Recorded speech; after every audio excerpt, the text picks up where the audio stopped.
Teddy Roosevelt 2019 is not monetized. If you like this content, please like, subscribe, and share. Thank you. A pretty significant development, a formal briefing now by the U.S. intelligence community to Senator Sanders that the Russians are trying to help him. Waiting for sometime this year in the election season to brief the campaigns about what exactly they're seeing. And it appears, according to the Washington Post, that they've now approached the Bernie Sanders campaign to let him know that the Russian government is behind some efforts to try to assist his campaign. Now, we don't know exactly what those efforts entail.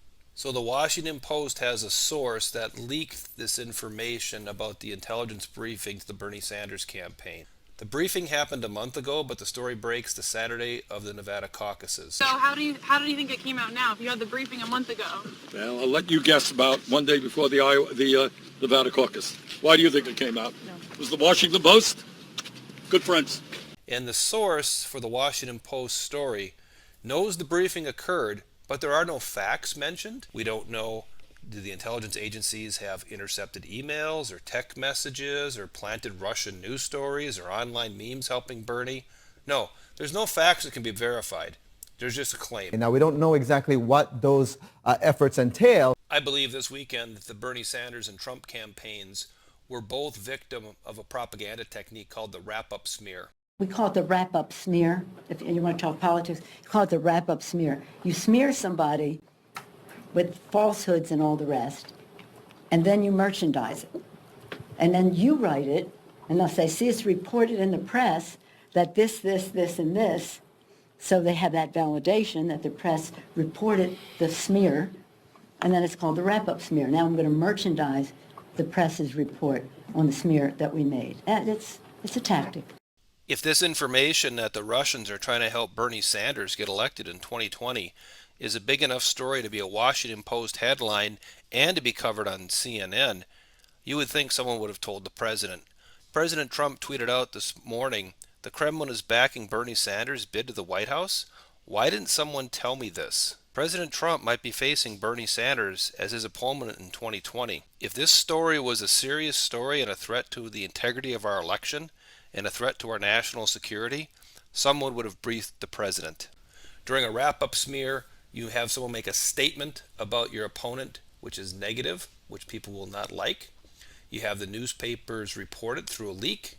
You have members of the opposite political party comment on the leaked reporting, and you generate a whole negative news cycle that might not be based in anything other than someone smearing a candidate with a harmful accusation. Here is the headline from the Star Tribune that ran on Friday, February 21st of 2020. Intelligence officials say Russia boosting Trump candidacy. And intelligence officials warned lawmakers that Russia is interfering in the 2020 election campaign to help Donald Trump. As the national security advisor to the president, have you assured the president that this U.S. intelligence finding is real? Well, I have not seen the finding. I think what he's referring to and what folks are talking about is a briefing that took place last week at the House Intelligence Committee that was leaked to the press, and I have not seen that report. And from what I understand about the report is that there was no, and again, I get this secondhand, but from Republican congressmen that were in the committee, there was no intelligence behind it. I haven't seen any intelligence to support the reports that were leaked out of the House. But it's just hard to comment on that because, again, I wasn't there, and these are leaks that were coming from a House Intel Committee hearing. I haven't seen any intelligence that would back up what I'm reading in the paper. This assertion made by a Trump administration intelligence official that there was no hard intelligence behind the assertion that Russia was helping the Trump campaign is a bold statement, which I don't know if I trust. But I do trust it because I read this article Friday, February 21st. Bloomberg.com is a news organization owned by Michael Bloomberg, Democratic candidate for president. This opinion piece appeared at about 2 o'clock on Friday the 21st, and it has some interesting details that kind of lay out the story of what exactly was said in that intelligence briefing given to the House Intelligence Committee. An intelligence official did tell lawmakers last week that the Russians were meddling again in the U.S. election and seeking to re-elect Donald Trump. Unfortunately, according to this author, there's less to the story than Trump's opponents would like. There is no formal intelligence assessment. Wait, what? As you scroll down, it says the following.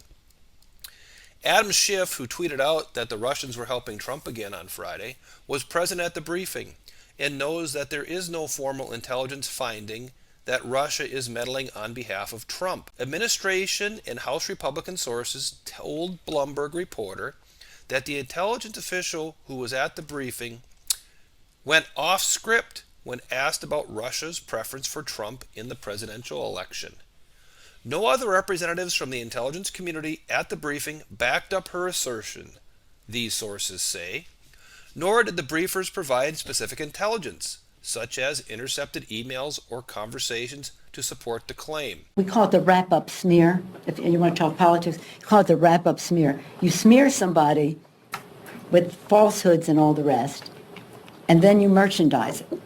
I find it convenient that the intelligence official that made the assertion the Russians had a preference for Trump went quote-unquote off script when asked about Russia's preference for Trump in the presidential election.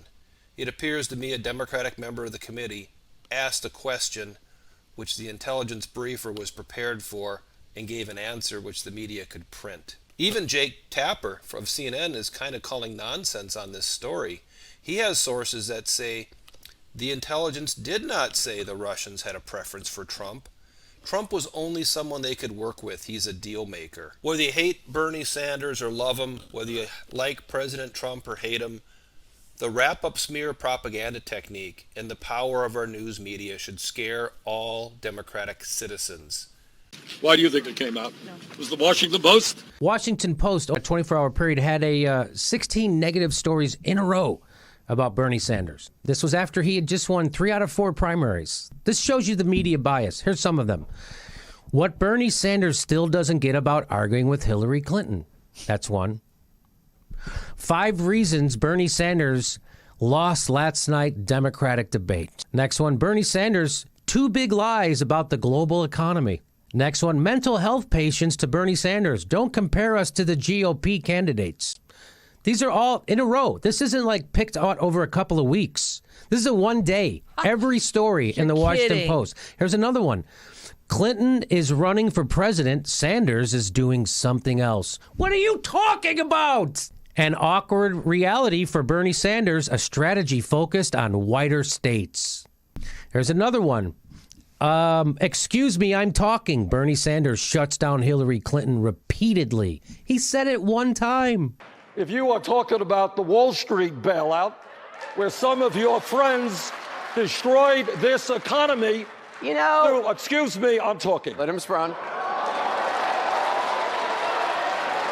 If you're going to talk, tell the whole story, Senator Let Sanders. me tell my story, you tell yours. I will. Your story is for voting for every disastrous trade agreement and voting for corporate America. Did I vote against the Wall Street bailout?